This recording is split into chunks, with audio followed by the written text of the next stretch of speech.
Hello, this is Ryan Danhauser jumping in here from the future. In the original airing of this episode, we had the song Second Chance from the Nightbreed soundtrack. In order to respect the rights holders, we've removed it from this episode, and I recommend you find the Nightbreed soundtrack by Danny Elfman and give it a listen. Thanks for understanding. Welcome again to the Clive Barker podcast. This is episode 14. I'm Ryan Danhauser, and with me is José Leitão, and we've got a special guest, the restoration director for Nightbreed, Russell Cherrington. Hi guys, how are you today? Good. Yeah, we're just fine. So thank you for the opportunity to answer some questions which I'm sure are in every fan's mind right now. Yeah, I'm sure they want to know lots of things, so you guys ask away. Okay. Well, I guess our first section here is about Occupy Midian in general and the campaign. So I guess, first of all, congratulations are in order because we got to 5,000 signatures on June 1st. Which was wonderful, yeah. Yeah, that was pretty awesome. Yeah, I was really chuffed that happened. Yeah, really good. Mm-hmm. So that goal of 5,000 signatures, did that come from Morgan Creek themselves? No, I think that just came along as we went along, didn't it? I think we kind of set a target. Morgan Creek, at the moment, are just really quiet. So I've emailed them and asked them if they want to meet while I'm in Los Angeles. Do they want to help out with various things? What their commitment is to the future? And basically, me and Mark haven't heard very little back from them in the last few weeks. So they've been quiet. Oh wow! So when you get there to LA, I mean, do you have to make an appointment, or how is that gonna? Well, I've tried to make an appointment. I guess what the next thing is to do is, when I get to Los Angeles, is I'm going to call them up and speak to them and say, look at this. I sent them all the information about, how many people had done this. Look at the Facebook thing. Are you coming to watch the movie on Sunday? Me and Mark have sent them a copy of the movie so they can see it. Oh, wow. So we've done everything that we can to engage with them, but right now, we're just waiting basically to hear back from them. So, so they're the ones at this stage dragging their feet a little bit. So.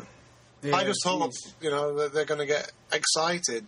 Well, and it seems that way. I mean, my thinking has always been, why else would they allow for these screenings? If they're not trying to gauge our response and interest level. Yeah, well, obviously they want to know how many people are going to buy a product, don't they? Yeah. I mean, to them, Nightbreed's a product. It's not a piece of art. It's not something that they're in love with. It's a product, and they need to know that it's going to sell X amount of copies before they'll, commence any kind of campaign on it. But, I mean, me and Mark have been talking with, Anchor Bay, with lots of other people trying to say, well, could you release this, and could we go to Morgan Creek and say, Anchor Bay want to release this, and they're going to allow us to do this. So we're exploring every option available to us. So when for fans, when we write letters, is there a specific person at Morgan Creek that we should be writing to? No, well, the people that run it are a father and son team by the name of Robinson. So they're the people, to kind of get in touch with. But if you look at Morgan Creek's website, there's actually no way of getting in touch with them, is there? It's just a generic. There is an address. Page. Yeah. So maybe if it just the letter was headed with Robinsons or something like that, maybe. Well, maybe G. Robinson, probably. Yeah, and his son's called David Robinson. Okay. So, yeah. Okay. Because their website has listed an address, a phone number, and a fax number, but they don't have any electronic way of getting in touch. So when we wrote that Write a Letter to Morgan Creek campaign, we wrote a letter model. We put it up on the Occupy Midian Facebook group, and I just put that address for the general, Morgan Creek Production Studios that is on their website. So I hope that they're getting it and it's making some kind of effect. So we've got a petition, a Facebook group, a Twitter account. We've got people taking pictures with, sort of mock protest signs. And we've even had fan testimonial videos. What do you think, Russell, that we as fans could do to have the biggest impact on Morgan Creek's decision? To be honest, the cynic inside me suggests that, tell them how much you're prepared to pay for the Blu-ray. Putting up the thing today was really cool where, we showed that, if there was a Criterion edition, what it would look like. I really liked it when that went up. I thought it was really good. Yeah. That was my artistic try at making a Criterion cover. Oh, yeah, that's really nice. And you're right, you don't see Baphomet very often on things. No, you don't. It's usually just Pelican or Cabal or, yeah. Yeah, I thought it looked really good, yeah. Thanks. So the other thing is Fox and Warner Brothers seem to have some rights as well. And, of course, me living in Alaska, I don't really understand how these things work. But is there anything that needs to be done there, or should the focus all be on Morgan Creek?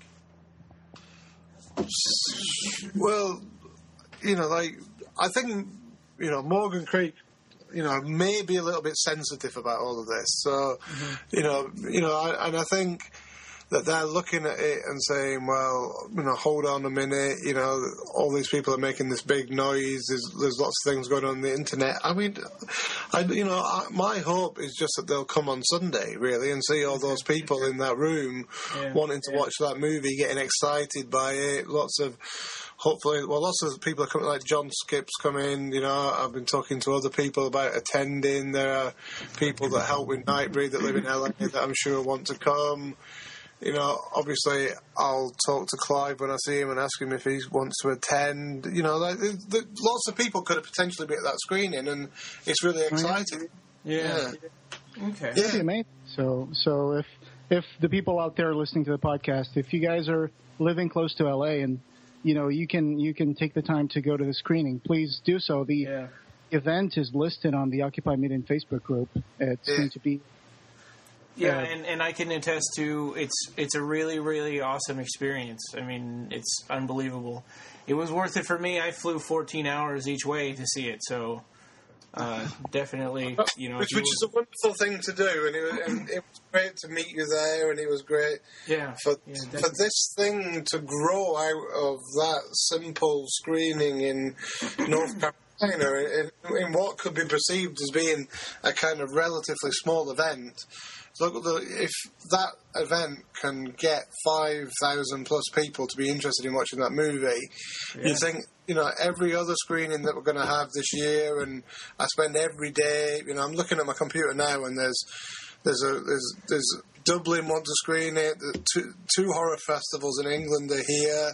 There's 3 screenings want it. There's a major event that I can't talk about at the moment, but I'm kind of waiting for this major event to announce in the UK, and then I can announce everything else. And then I'm talking to all the events in America that Clive's attending. I got contacted by people in Texas. There's a guy wants to have a Nightbreed weekend in Calgary and invite all. There's so much interest. Somebody just there's another Californian screening, someone talking to me about that. So every day there's a new screening, at least one new screening request every day. There's a film festival in Paris. I've been offered Finland in the last couple of days. There's another fantastic film festival wants it. So there's so many places want to screen it. I mean, out of that one screening, I think I've got something like 15 screenings before the end of the year that I'm working. So thanks very much, you guys, for your help. Oh yeah, well it's been an incredible experience. Yeah, it's been really, really. I've gotten to know so many new people who enjoy Nightbreed, and I've gotten to know so many cool behind the scenes pictures and movie props that have shown up on the wall of the group and everything. It's just amazing. And people, a lot of the people all want to help too, and we keep repeatedly getting asked if we should start a Kickstarter, and I kind of wanted to put this out in the open because people keep asking us this repeatedly. And José and Roger and I have been telling, our official answer has always been that this isn't really about money. It's been about showing support to the people who own the movie. But, we are not the ones doing the restoration. You are. So, I suppose if it ever needed funding, that you would let us know. Well, right now, the point is that some of these festivals need something called a DCP made, which is basically it's a digital version of a film that instead of showing it from DVD or Blu-ray, it goes onto a specialist device, and then that's screened at film festivals. And we don't have a DCP at the moment, and they cost a little bit of money to make. So the one thing that might come out of this weekend and potential trying to talk to Morgan Creek will they allow us to raise the money to have a DCP made for all these film festivals. So that would be great.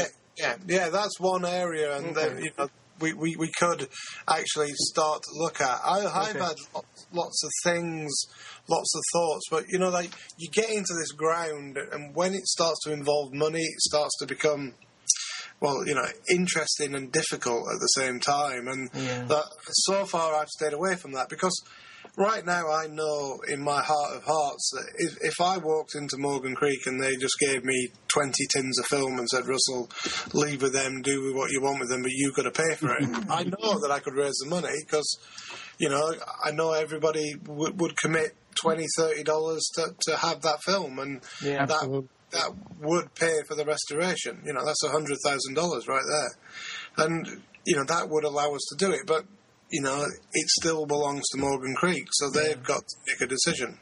Well, so. and that's an interesting. That kind of makes me think of an interesting question too, because up until now it's been filmed at horror conventions, but now this one coming up in LA, right? People are buying tickets to see it. So where does that money go? Yeah, that money goes to charity, doesn't it? It's is that what it is? Yeah, it's Scares That Care. Oh yes. They were a big presence at the Mad Monster Party too. Yeah, so the money, what money's made from that event goes to them. Yeah. Which gives a kind of justification for the screening. And the Chicago event has some charity function as well. So on that, they're the only two fully leased screenings at the moment. And you've been traveling a lot too. Is this on your own dime? Yeah, touring with this movie. Yeah, well, so far, I'm paying for myself to go out to support the film. Yeah, absolutely. But for me, it's a passion. Getting involved in it, doing it, everything about it is a passion. I want to see this film. I wanted to watch the film as it should be seen as much as anybody else did, and that's why I did it, really. And it's funny because editing it was a whole different thing. Sitting and spending 9 months working on it to get it right. The best time for me wasn't the editing, it was the night it was on a DVD and I sat down and watched it on the big TV. It was watching it on a plasma screen and watching it and thinking, geez, that's what people could have seen back in 1990. That's Nightbreed. That's what Clive wanted to do. And the biggest compliment for me, other than Clive getting really excited, was when he turned around one day and said, well, finally we've got the film I wanted to make. And that was really, really, really cool when he said, this is it. And, since you saw it, Ryan, there's been 4 different versions have been made since then to take on board Clive's notes. So, literally, what I'm going to do after I speak to you is burn Clive a copy, Mark a copy, and 2 copies to take to LA of the 4th version of it. So that's finished. And they're not massive changes, but Clive wanted the musical number moved. He wanted something to happen later on. He wanted just little things to happen, and they all helped it every single time. And it's great. It's part of the process. It just makes it better every single time. And in all honesty, everything that I know exists that I've seen is in that film now. There's nothing missing. And if I got to get the original stock and make it properly, there'd be little, there'd be trims would happen. It probably would end up 10 minutes shorter than it is now, just with little things. But I would never, ever, ever take any of the story out, because that's been my great journey with this. Yeah. So about this whole process, these upcoming screenings that we're going to start having, like the one at Days of the Dead and the one at Terror in the Isles, I was wondering if you can tell us a little bit more about the process of setting up a festival screening for the Cabal Cut. Does it require obtaining authorization from Morgan Creek case by case? Yeah, what I'm doing at the moment is I'm amassing the list of all the people that want to screen it with their contact details, and basically I'm going to send that to Morgan Creek, or present that to Morgan Creek this week, and I'm going to say, do we have permission to screen at all these events, etc.? Can we have permission to continue to screen this film in film festivals? What do we have to do, and what is our stance on working together? And, ultimately, like I said, my question to them is, are we working towards a re-release of Nightbreed with, the work print attached to it? And are we looking at being able to restore the film, work with people, work with original cast and crew to actually create this movie, and then people could have something which, my dream is kind of like a bit like the Blade Runner thing that came out about 4 or 5 years ago, where you just have everything in there, everything that you can get your hands on. Yeah. That would be a dream come true. Yeah.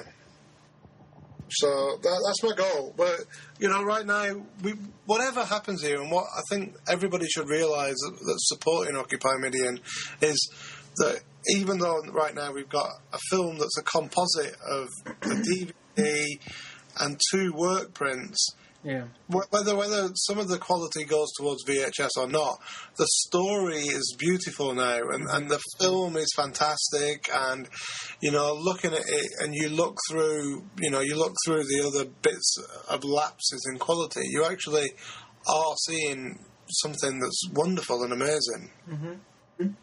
Hey, so I came to my at the screening in Charlotte, I said that it was Gone with the Wind with Monsters. Well, now I've kind of come round to thinking that it's like the touch of evil of horror movies. Like you've essentially got a great film called Nightbreed, but you've got an even better film if you take on board what Clive wanted. And so that's what I think we've got right now. Yeah. So if I could move to another section of the interview, this would be about how the Cabal Cut of Nightbreed was assembled. And my question to you would be, I know you've mentioned this a couple of times before in other interviews, but it's always good to ask again so the people out there who are new to this movement get to know. Could you tell us when exactly did you decide to start working on the Cabal Cut? Right, okay, so basically I went up to... I regularly go to visit Clive, so I've basically been going to his house for about 10 years working on different interests that I have in his work. And I've written quite a lot about Clive and, a lot of imagery, and I'm very interested in his artwork. And basically, I kind of went up there and... like everybody, I don't know if any of you guys went to the Indianapolis Horror Hound screening of the work print, really work print. But anyway, I'd heard about that work print, and, I didn't go to it there, and I'm in a privileged position, so I just said one day, I said, Mark was recently kind of working up at Clive's, and I said, could I have a copy of the work print, please? I'd like to see it. So I was, before I left to come home, I was presenting with a DVD. And I kind of knew at that moment in time that I was going to go away and do something with it. And I wasn't doing it, covertly or anything. I kind of thought, right, I'm going to go home and I'm going to look at this. So I went home and I looked at it, and it was really, really rough and really hard to watch. I tried to watch it, and we couldn't get through it because it was in little 10-minute chunks. And I kind of thought, right, so what if I kind of did something with this and tried to make it into a real version of Nightbreed. And basically then I have an editor that I knew that I think is really good, who's really into horror films, a guy called Jimmy Johnson. And I said to Jimmy, how do you fancy getting involved with this? Because I'm a director and I like to direct, and I'm not, I don't see myself as being an editor, and I think you've got to collaborate with someone. So we said, yeah, let's do it. So we took Nightbreed, we digitised it, we cut it up, we got rid of all the stuff that was damaging it, we looked at it, then we digitised the movie, and then I reread the novel and reread the script. I got Jimmy to do the same, and we started work on it, and worked on it sequence by sequence, and looked through it and made sure we were getting it right, checked things, and it basically just fell into place. And after working on it for 2 or 3 months, we had an assemble that I was happy with. And then I took it, the next time I went out to LA was around that time, and I kind of set a target for me and Jimmy to have it finished for my next trip to LA. So 3-4 months later, we had a version. We took it to Los Angeles. I packaged it, and I basically left it for Clive to watch, for Robbie and for Mark. And lo and behold, Mark watched it relatively quickly, and I got this very excited email. Really was like, oh my God, I can't believe what you've done. This is Nightbreed. It's the best thing I've ever watched. Which, was kind of cool, but Clive hadn't watched it at that point. And Mark said to me then, he said, oh, you know what, we've just got another work print, and it's on DVD, and it's got some different stuff in it. I'm going to send it to you. So, when I got back to England after that trip, he was as good as his word, he sent it over, and I basically then looked at that work print versus the other one. Now, because the original one that I had is the one that when you're watching the movie and the people that watch it either on Sunday or see it in Chicago will see it says copyright 1989. Yeah. That's the first work print that I got. And the picture quality on that is in some places slightly sharper than the other work print. Now, the other work print doesn't have anything else on it, but the quality is slightly lower. So what we did, we then added all the unseen bits from the second work print, which that included the musical number, which was kind of the most exciting discovery from that print. That came from there. And there was a few tweaks. There was things missing from that one that only appeared in the next one, etc. So, and then we built that into it and then created a version which I then sent over to Mark. And Clive watched that version. Now, I'm pretty sure that's the first time he watched what I'd done. And then he got very, very excited about it. I got some information back. Mark was very excited about it. And then all of a sudden, when I'd done that version, Mark contacted me and said, you know what? They want to screen the work print in Charlotte, but I've told them that we've actually got a cut of this. And that's the first time we decided to screen it. And that version that we went out with had 90% work print 3, a little bit of work print 1, and it basically, had what I could use of the original movie in there. So, yeah, that's basically a little way of telling you that's how it came about. Me and Jimmy worked on Final Cut. We basically did it, and, we weren't spending a studio's money or anybody else's money, nobody else's money and time other than ours. So up until going to North Carolina, I think that, about a month before North Carolina, I did the thing where myself and Doug came, I work at a university, I teach 2.5 days a week, I teach film production. And he came to give a lecture. And the day he came, when we finished doing the lecture and screening Hellraiser on that day, we went to a recording studio, a voice recording studio, and we dubbed Lausberg's voice back in and created that little extra that's knocking around on YouTube called Dub Doug. Yeah. That little video gave goosebumps to a lot of people. Yeah. Yeah, sure. It was part of my kind of thought process that I want to document everything that we do from now on. So, It's a really interesting thing too, because like there have been people are so used to the theatrical cut of Nightbreed for 20 years that there was one guy on the Facebook page that just couldn't accept that was Doug, that Doug didn't do it originally. And it was because it is so hard to hear it, in a different way after watching the movie for 20 years. But it's great. I remember him doing that. I remember what he had to say. I remember the guy. I thought it was kind of funny at the time that, we can't do this, yeah. But, we've done it, haven't we? We've changed it. It's basically now what you actually have is getting closer, because actors are getting dubbed back in. I think it's really important. So, so for me, it's cool. Has there been any luck getting a hold of the actress who played Rachel? No, isn't she like a bit of the Holy Grail, isn't she? Like everyone thinks. There is one. We have spotted Catherine Chevalier on Twitter.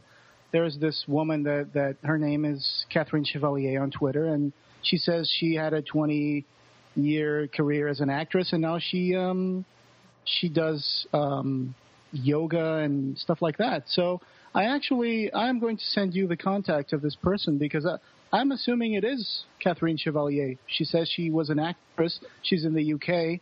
And so I will forward you the email and the Twitter address after this. She hasn't replied. Yeah, has she responded to you? Not yet. So I'll send you the contact and see if you can have any more luck. Okay, that would be fantastic. Yeah, I'd love to try and talk to her. Yeah. It seems like she has a much bigger part in the Cabal Cut, and probably from what the version that I saw, 2/3 of her part was her in her original voice, and then the remaining 1/3 was from the DVD with the dubbed voice. Yeah, which again, that's something that obviously we would all like to put right. It's another thing that's part of what we're aiming towards, isn't it? Really. So yeah. So that would be great. Yeah. Yeah. After this is done, check your email box. Well, so from my understanding, you mentioned the VHS work prints. I think that the first one that they discovered was 145 minutes long, and then the second one was 159 minutes long, and I think this one had the musical number. So, So some of this footage... It were never actually as long as you would think, because basically, what we're talking about here, there were so many gaps in them, so they weren't that long. They were like, there was a leader reel, and then you'd have 9-10 minutes of film, and then an out reel, and then maybe like a minute between, and then another leader reel. So that's where the length comes from. Yeah. So that adds a lot to the general running time. So the 2 hours 35 minutes that it runs now is pretty much the maximum you could get from all the material that was ever written. So yeah. So initially, at an initial stage, did this restoration follow the second draft of the script as a main guideline? Yeah, that's the draft of the script that Clive's most settled on, and I think it's the one that was worked on the shoot. Yeah. Mm-hmm. Yeah. So that's basically the one that I worked on the most. Yeah. Okay, go ahead. Sorry, some of our other questions have already been answered, but this one was... Sorry. This one was still, if you're still working on the Cabal Cut at this time, and you have mentioned that you are still tweaking it. My next question would be, can you give us an idea of how many iterations of the Cabal Cut have been created in this ongoing restoration process? Well, So my cat's arrived, and she's called Malingos. Anyway, Malingos arrived, and what this is a fourth or fifth version of the movie that exists now, and I've kept every single version, and like I said, they're subtly different rather than radically different. The first version is missing material that's in the version that you actually can watch now. I mean, we've all seen stills of things that aren't in the Cabal Cut or the other cut, and I'm, obviously as desperate as anybody is to get my hands on what was shot, then I can work out, is there actually more of this wonderful material there? Is there more Pellegrin? Is there more Lalsberg? Do we get more Shauna Sussi? What actually? But as far as I can tell from what I've seen, this is everything. So right now, I think everything that's known about is in this version. I don't think there's anything from the trailer that's missing, because often trailers are a good indicator of something that might be missing, and things along those lines. So I think, well, put it this way, when you look at it and when you watch it, you don't think anything is missing. And there's that. I did decide, there's a scene that was made for the reshoots, where it takes place in the hut, and Cronenberg's character goes to a hut and he kind of tortures a guy for information about Midian. Do you remember that? And it's the guy who's got all the antlers on the walls and things like that. Yeah. Well, I kind of decided to leave that in because I thought that really worked, and that's not in the script. Right. So that doesn't appear in any of the scripts, So it's just actually that's pure reshoot. But I thought it worked with the story, and I didn't want to lose it.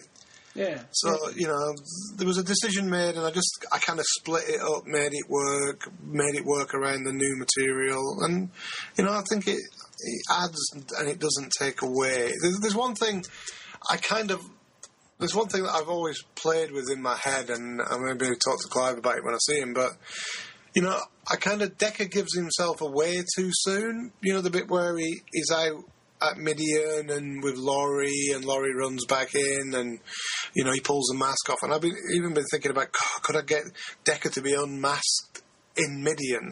Just like, sometimes I think of things like that. Well, and this was a question from Roger, but he was asking how you reconstructed the soundtrack from the Cabal Cut to accommodate the new footage and get sound in the work print to match up so well. And this part was my question, because when I saw it, the movie, the DVD scenes, the sound sounded exactly the same to me as the scenes from the work print footage.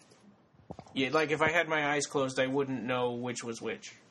All right, okay, yeah. So this I'd say is Jimmy's genius here is that basically the work that he did there was outstanding. In that kind of like making it seem seamless. It's where his kind of editor's eye really came in.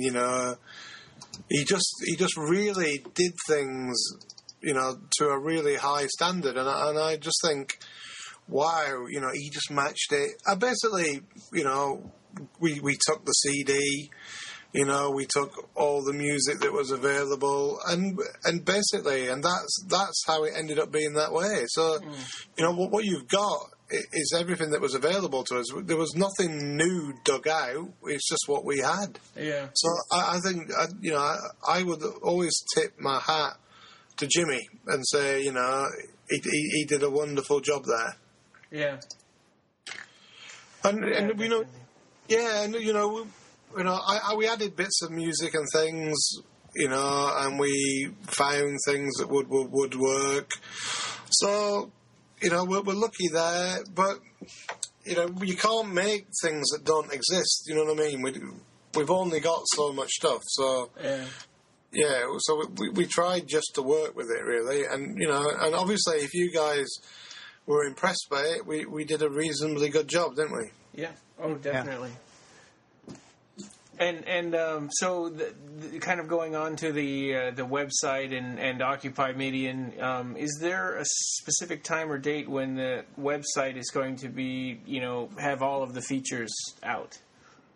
All right, okay. So Christian, has been doing lots of work on the website, and my goal was to open it kind of slowly, bit by bit by bit, right, and keep adding to it. And I've just done him a disc of imagery that I'd like him to use for things, which is due to go off to him in the post in the morning, and and he's done behind that website is tons of stuff, but it just feels like, to me at the moment, it feels like it's too much, because I want people to concentrate on the screenings, the film, the petition, Occupy Midian website, and Morgan Creek at the moment, and I don't want them to delve into the film's history too much, because Phil and Sarah's website kind of does that, and other bits and pieces do. And it's fine rescanning all the photographs on the books and things like that, but it's new things. Like there's going to be a huge 6-page article in the biggest film magazine in the world in their August issue, and I've given them 16 unseen photographs, which I think I showed you guys. That we did a little viral with them for fun. We haven't used it yet, but a reason I haven't used those 16 images yet is because anything unseen, if it can appear in magazines like Fangoria, it can Rue Morgue, or the one that we've got this article, which is not a horror magazine, it's just a film magazine that's huge, and they want to do a 6-page feature, and that's great for us, because they're talking about Occupy Midian, they're talking about Nightbreed, its history, and the Cabal Cut, right? And that to me is the time to give those 16 images up, because they're going to look wonderful, aren't they, in that article? And they're going to, this has a readership of 250,000, so that's going to help our cause tons, isn't it? Yeah. Wonderful. It's probably going to be the first actual print magazine that's going to cover Occupy Midian, because I think so far most of our coverage, although it has been extensive, it's been pretty much online. So, it's been online. You're absolutely right. Yeah. And that's why, now it's wonderful, isn't it? Because, it's going beyond that, like magazines, film festivals, everything, out of one screening, and all the work, all you wonderful people have done on Occupy Midian. I mean, us collectively, you guys, Christian, everybody else that's helped, I just think it's fantastic. Roger, everybody, Crystal, everybody that's been kind of pumping this up has done a wonderful job. Even Clive, he puts in. Phil and Sarah have helped a little bit on their website and put milestones up and things. So, it's wonderful. It's just really, really kind of something is happening now. Well, it's a testament to the effect that the film had on so many people, even though it's been like 20 years. So we're still here, and we've incorporated it into our own private imagination, our own fantasy world, and that's the genius of Clive right there. Yeah, well, I mean, that's the one thing we should never forget here, is this is Clive Barker's film, and it's Clive Barker making a movie like Jean Cocteau made a movie. It's a thing of beauty. It's like Todd Browning's Freaks. It's just something that isn't quite like everything else that everybody else has made within the genre. I mean, Clive's films are like that. Hellraiser's not like any other film in its genre. It might have a whole heap of diminishing sequels, but if you left them out of it, it's a bit like Alien, isn't it? Alien's a wonderful movie, and if it stands alone, it's even better. I mean, people will turn around and say, well, I really like Aliens. And yeah, you might really like Aliens, but Alien is in a class of its own, and Hellraiser is. So Nightbreed is, and Lord of Illusion's great, and I love Salome and the Forbidden. And I think Clive had this uniqueness about his films that he made, and still, Nightbreed's 22, 23 years old now, and other than a few hairstyles and a bit of clothing, it still could look wonderful today. I mean, I'm sure that's what Craig said to me when we were sat in Charlotte watching Nightbreed. Craig said to me, Craig, who played Cabal Boone, said, this isn't a horror movie, it's an art film. And I kind of liked it when he said that. Mm-hmm. Yeah. So, in regards to the whole Occupy Midian movement, and not just Occupy Midian, but, fandom in general, just so this gets said out there, I was just wondering if we could speculate a little bit on what this long-term campaign might achieve, some realistic goals that we might expect from a long-term support campaign from the fans in general. I mean, I understand now we're going to go through a stage of screenings, and then depending on what Morgan Creek responds, then what kind of goals can we expect? Well, I think realistically, I think that we should not lose heart over numbers. I think that everybody should realise that every single person that joins Occupy Midian or signs the petition is one person closer to this being released. Yeah. So we've all got to see it that way. One person closer, and I think the screenings are hugely important because, like I said, North Carolina has led to this, to where we are today, right? Yeah. Right? Los Angeles and Chicago and the other events will all escalate the amount of people and the amount of interest in what we're doing. Now, having a major film magazine write a huge article, publish it, and then the event that we can announce at the end of June, right, are going to take it up another level, right? And so I think our goal will always remain the same. Our goal will be that Morgan Creek allow myself and Mark to complete a full restoration of this movie that's released on Blu-ray and DVD, that we can see the work print, we can see the restored film, and we can see the original cinema release, on 2 discs or 3 discs whatsoever. And I think today, seeing that Criterion cover made me think, well, what if there was a Criterion edition? Yeah. So, yeah, and it deserves a Criterion edition. And all these things, right, are goals, and that's what we're going for. I spend now that I'm kind of not teaching anymore and I'm off for the summer months, I spend 50% of every day on Nightbreed. Trying to get people interested in, like I said, all these screenings and everything else is testament now to where it's going, and we shouldn't give up heart because we're far closer to seeing Nightbreed re-released in this Cabal Cut version than we were when we were in Charlotte, North Carolina. So everyone's got to realise that there is an achievable goal here. Oh, yes. And there are an awful lot of people behind this movie. And also that there's a lot of people not just in the U.S. but in Europe because this movie never had a proper region to release. I mean, it's amazing that there is no region to release in the UK of Nightbreed, right? No, you can't get it in the UK. You've got to import it. Yeah. Somebody told me recently that Nightbreed now is buy on demand DVD. So if you order it, it's actually manufactured and posted to you on demand. There aren't actually copies in existence. That's how it's done. It's a service from Warner Home Video, I think, that you can get that from Amazon.com. So do we know if that version is any different from the the one that was on the shelves? But I think it's just going to be the one that I'm looking at over in the corner right now, which is just Nightbreed. So you're just going to get the bog standard movie in 185, and it's going to be, that's what's going to be sent to you. But I mean, doesn't everybody really want to see, a restored film, the Cabal Cut, at 2 hours 35 minutes in it with another hour of Midian, more or less. Exactly. That I think that's just a rhetorical question right there. I mean, I don't think there is a Nightbreed fan anywhere that would not give his soul for a copy of that on Blu-ray. I mean, seriously. So when at the 2 screenings, LA and Chicago, are you going to lock the door until everyone signs the petition?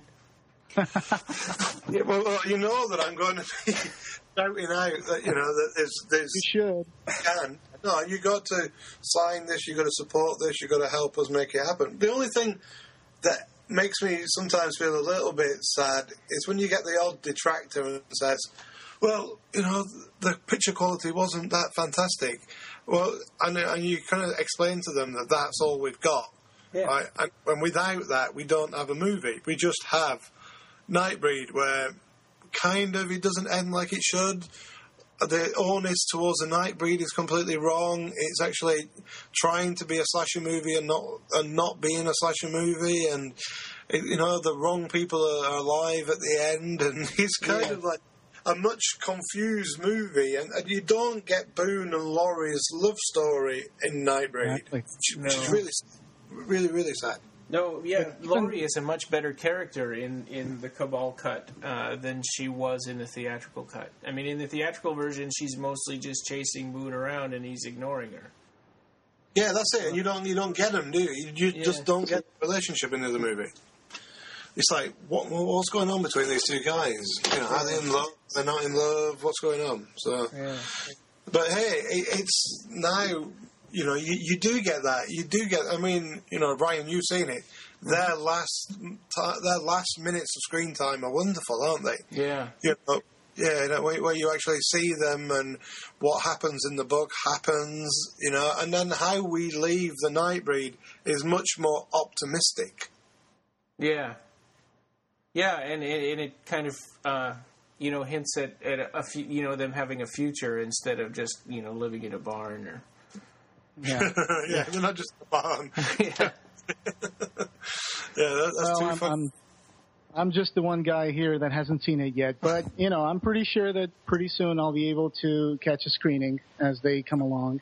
I know, it's so horrible that you're actually in America and you can't come and watch it. And it's just, I know, I try my best to get you to see it, so it's just like, we'll find a way of watching it, Obviously, if you're in Europe when the European screenings are on, I really want you to come and watch it. If there's a way we can get you to see it, for sure. I mean, it's funny because I've had people come to my home and sit down and kind of demand that they watch it, including Nick Vince. I might just do that someday. Yeah, you're most welcome to come. You can get flights from Portugal. You can visit the world's largest, collection of Clive Barker stuff you've probably ever seen, other than its house. Yeah. But, I'm a pretty big fan too. Yeah. So, okay, well, let me just announce here what the upcoming screenings are. We're going to have Days of the Dead, the Cabal Cut screening, which is going to be Sunday, June 10th at 7:30 p.m. at the new Beverly Cinema, which is in Los Angeles. Yep, and Mark Miller and myself will both be there to introduce and take questions, and hopefully there'll be other guests on the night. And the second one will be Terror in the Isles. Will be the Nightbreed Cabal Cut will be screened on Friday, July 13th at the Portage Theater in Chicago. Yes, absolutely. Yep, they're both going ahead. There's also another screening in Chicago in November, which is Chicago Days of the Dead horror convention. That's pretty certain that Bill has told me that Morgan Creek have given him permission to screen that there too. So wow. Great. Well, there we go. So we have a third. So but there's so many others that I'm just waiting on A, Morgan Creek to commit to, and B, announcements to be made. There's a huge one that's looking at me on the computer now where they want to close a major horror festival with the Cabal Cut of Nightbreed. Oh, that would be neat. Yeah, so it's going to be the big film closing a big film festival, and again, it's the guy saying it's a done deal, he wants it. So now Morgan Creek have just got to say yes or no. So absolutely, and Occupy Midian has with a Twitter campaign, it's amazing. I was doing the math the other day, and I realized that we at this point have managed to reach out and touch over 1 million people. Because, for example, Clive Barker has been tweeting and retweeting our posts, so he has 300,000 followers right there. And then, even Adam Savage from Mythbusters, he retweeted our petition link. He has 675,000 followers. Jeez. So So just imagine, and including, of course, other people on Twitter that have 12,000 followers, 20,000. As well. He's done it a couple of times now. Yeah. So. And, Steve Niles, all these people have been involved in the Twitter campaign and, helped out. And we've now reached over 1 million people just on, the petition links and Fangoria, Rue Morgue magazine, Shock. Yeah, all these websites, they're helping out tremendously. So we thank them. So we do have some listener questions too. Some of these have been answered, but let's go for them. That'd be good. So Claudia Glazard, she says, "I'd like to know what Nightbreed means to him, to you, Russell. What your first experience of it is, and who is your favorite character?" Well, I'll go in reverse order. My favourite character is Peliquin because I think he gets the best lines. I think he's super cool. And if we ever get to make a sequel to Nightbreed, I'm going to write his character. That's my promise to myself doing all of this. So I want to make a little mini movie of him, sometime. So I love him. What does Nightbreed mean to me? Nightbreed is 1988, reading Cabal. And then, reading about the movie being made and watching it for the first time and looking at all those pictures, buying the Nightbreed Chronicles, buying the making of book, reading them from cover to cover, thinking that Clive Barker was a genius, and then reading those comics, so they're kind of like, I was 20 years old when 1988, and for those 3-4 years of Nightbreed mania was me. It was this, it really was for me at that age, like Star Wars but with monsters in it. It was so cool. It was just like they were the coolest thing ever. That's where George Lucas could have taken Star Wars instead of going cuddly. It was brilliant, and I was in love with it, and and kind of then, my lifelong relationship with Clive's work, and then, it just shows where you can go to. When I was at film school, I wrote to Clive's company and asked if I could have an internship, and then, hey, what do? You find yourself, some years later, restoring one of his movies. So that's what can happen in life. Yeah. Yeah. Henrik Anderson asked, is the Cabal Cut still VHS sourced? 2/3, probably? Probably, yeah. It's probably, right, the one thing about it, there is elements of VHS. Like, one element is slightly weaker than the other, but it's all been colour graded by a professional film colour grader.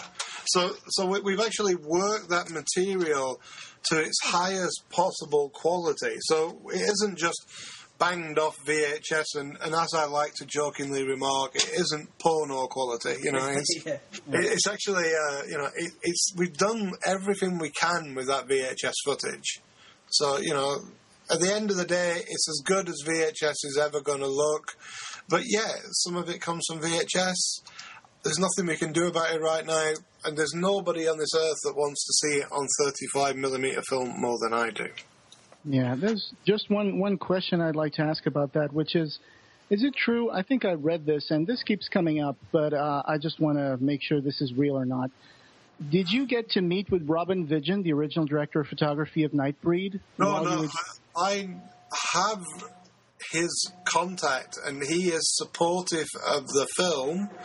Okay. Right, but he wants to see the original film stock, and his expertise would come into play as soon as we get the original film stock back. Okay. He would help us grade it to the way that it was shot, the way that he set out. And that's a really important thing about a director of photography and the time, is that they knew what colour palette they were shooting for.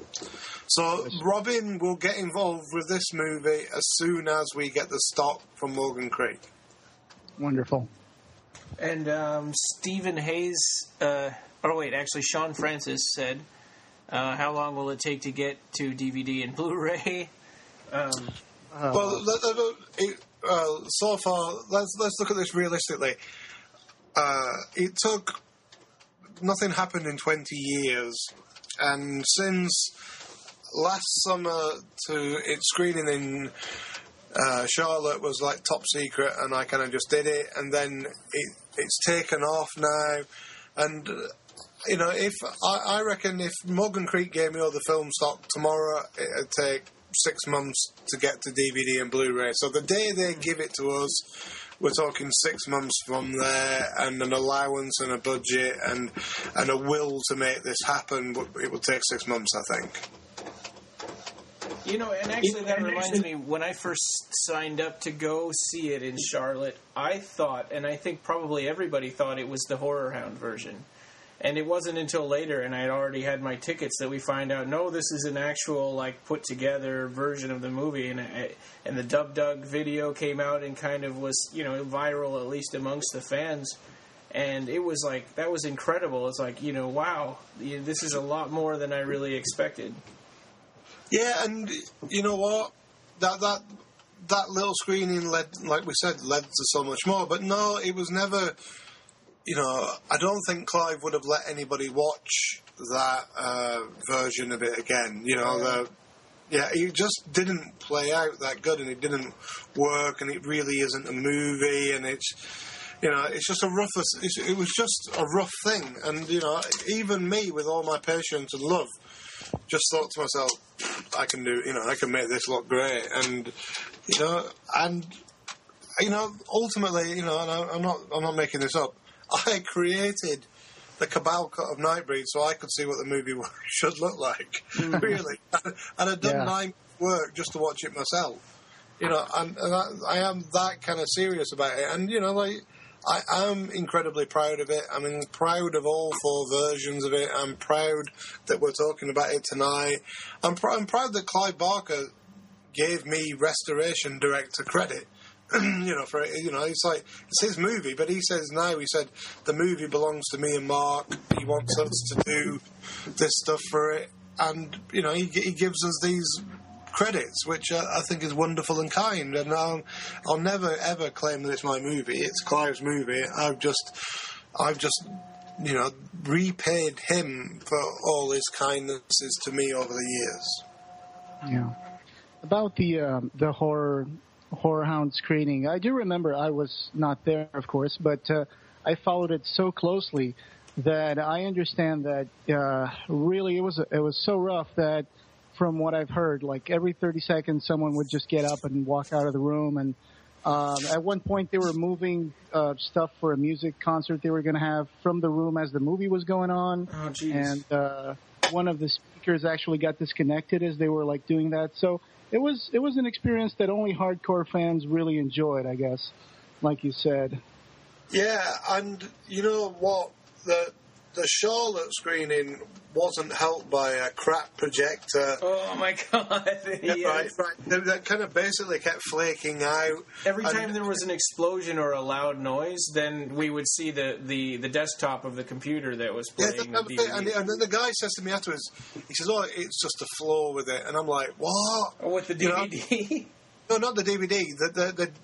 Their setup. Oh. And he said, "Oh, well, the hotel provided it, so that's." And I'm going I'm a filmmaker, and how you present a film is really important. And how excited do you think I am that it's going to be on at the new Beverly Cinema on a proper screen, with proper seats. It's not going to be in some silly hall with people walking in and out to get beer and popcorn. Yeah. It's actually, this is going to be a serious. The next 2 screenings are going to be a serious viewing experience. Yeah, that was really disappointing, and that every time there was a loud noise, I guess it rattled the computer and made it exit out, or made the movie end up going into the background or something like that. I don't know what happened, but I kind of at that time I just thought it's spoiling it for everybody else. I know it made everyone have a goofy laugh, but for me that's the difference maybe between showing it at a convention and showing it at a cinema. And I'm more excited about the film festival screenings than anything else. And, they're the ones, and I think that the conventions should take a little bit care and attention if they're going to screen movies. And actually, during this interview, we just got one more question, which you've pretty much answered, but he says, any chance of, this is Stephen Haynes, he said, any chance of a screening in the UK? Yeah, Stephen's going to be spoiled rotten by screenings in the UK. So, he basically, like I said, I'm a kind of like, there's a clue in this, but I can't announce till the 29th of June. When they announced the big London screening on the 29th of June, right, which is a really big deal for the Cabal Cut of Nightbreed. After that, I can then basically announce, I think, 6 or 7 other screenings between September and November of this year in the UK. And at the same time, I think every single weekend from September until November, I'll be screening it somewhere in the UK or America. And there's two or three European screenings lined up as well. So. Yeah. Okay, well, that sounds good. And I need to send you some contacts because there are people in Spain that also want to make a screening. And there's also that festival in Portugal that I have the entry form that I can send you. So, yeah. Oh, like right now, this is how we get attention for the film, by screening it. This is how we get people to want to watch, Nightbreed on a big screen. So anything that we can do is wonderful. And, myself and Mark will be at as many screenings as we can. And, we're kind of not in a position right now where we can screen the film without one of us being there. So, that's one of the things that needs to happen because, Morgan Creek won't let, us post out DVDs to people, etc. Mm-hmm. And hopefully one day we will even have like a cast and, a panel to discuss the movie if it happens to. Well, there's one place, that there's going to be this Hellraiser reunion in the Philadelphia, New Jersey, right. Cherry. Yeah.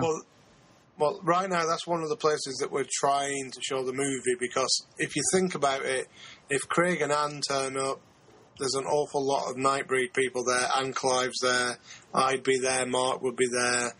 So that would be the ultimate screening of the Cabal Cut of Nightbreed. And somebody had asked me, in our last podcast episode, if there would be a screening there, and I said, it's not official yet, but you can bet that if you thought of it, that they've already thought of that and are trying to get it to happen. Yeah. We are. I've emailed the guy yesterday and said, are we any nearer to making a decision on this, etc. We'd really like to do it. It seems incredible that you've got all these people there at the same time. Yeah. And it would be a fantastic opportunity. So let's hope it happens. Yeah, definitely. Okay. Well, I think that's all of the questions that we have. Great, I can go and pack. I leave early tomorrow. When do you leave for your trip? I'm leaving Friday at 8:35. Yeah, so I need to pack. Yeah, I need to pack today too, and tomorrow will be my last day here, and then I'm going to San Francisco. And I would love to be able to be in Los Angeles, but it's not going to be possible because there's other engagements that I need to attend. No, it's understandable. So you're over there for a month, so you're back in Europe after that? Yes, I will be back in Europe after that. And hopefully there will be screenings coming up to my eyeballs in the UK, and I'll definitely go there. Okay, good. Well, you've definitely got an invite, and just let me know, and we'll meet up, and and anyone's there, you can catch up with us all. It'd be wonderful. So, yeah. And Ryan, when will we see you again? Oh, my gosh. Yeah, anywhere that I want to go is this really long flight. Yeah, I know. Well, I'm sure it's the same for you. Well, it's quite a long flight, yeah. yeah. I think it's. I think it's a 14-hour flight tomorrow to LA. So wow, yeah, that's what it was from Fairbanks to Charlotte. Also, it's I would really love to go to this New Jersey one. But I don't know if I can make it happen.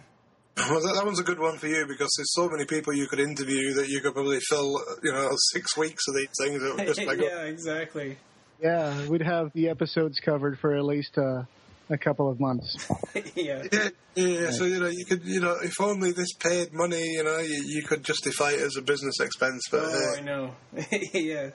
You guys, Well, it was really good speaking to you both. You both take care, and me and Mark and Clive and everybody involved are really buzzing on everything we're doing together. And it's you, it's everybody that contributes to this. And I mean, everybody that signed that petition is a superstar in my opinion, because there's 5,200 and odd people signed it in just over 2 months. So it's just wonderful work.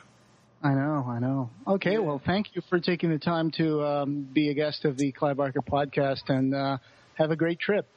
Thank you, guys. You guys take care, and I'll speak to you both soon. All the best. Thanks, Russell. Right. Bye then. Bye, guys. Bye. Bye-bye. Ryan, do you want to say anything else of the episode, or? No, we'll just, go into, you can find us on the web at www.clivebarkercast.com. We're on iTunes. Leave a review there. We have a Facebook page, and you can find us more often on the Occupy Midian group on Facebook. On Twitter, we're at BarkerCast or at Occupy Midian. The forum where we talk about a lot of Clive Barker stuff is www.timewinds.com/Clive/forum. And the official website for Occupy Midian is www.occupymidian.com. Crystal didn't do a report for this time because it was so close to our last episode, but you can find more from Crystal Rain at www.bringbacknightbreed.blogspot.com. Hello, this is Ryan again. In the original airing of this episode, we had Country Skin from the Nightbreed soundtrack by Danny Elfman. And again, in order to respect the rights holders, we've removed it from this episode, and I recommend you give the Nightbreed soundtrack a listen. Thanks for understanding, and this podcast, having no beginning, will have no end.